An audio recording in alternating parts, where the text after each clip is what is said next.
ரூபாய் கொடுத்தால் போதும்.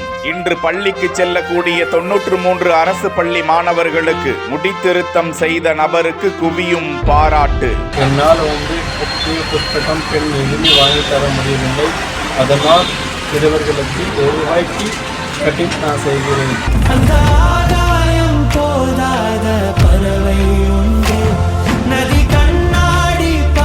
கோடை விடுமுறை முடிந்து தமிழகம் முழுவதும் அரசு மற்றும் தனியார் பள்ளிகள் திறக்கப்பட்டன. இதற்கிடையே கிருஷ்ணகிரி அடுத்த ஹோசூர் தேன்கனிக்கோட்டை பேரூராட்சியில் GM சலூன் என்ற பெயரில் முடித்திருத்த கடை நடத்தி வரும் மூர்த்தி கடந்த ஆண்டே கோடை விடுமுறை முடிந்து பள்ளிக்கு செல்லும் அரசு பள்ளி மாணவர்கள் 30 பேருக்கு இலவசமாக முடித்திருத்தி நிகழ்ச்சியை ஏற்படுத்தியிருந்தார். இந்த நிலையில் இந்த முறை 93 மாணவர்களுக்கு காலை 8 மணி முதலே இரவு 7 மணி வரை முடித்திருத்தம் செய்து அசத்தி இருக்கும் மூர்த்திக்கு நன்றிகளும் பாராட்டுகளும் குவிந்து வருகின்றன.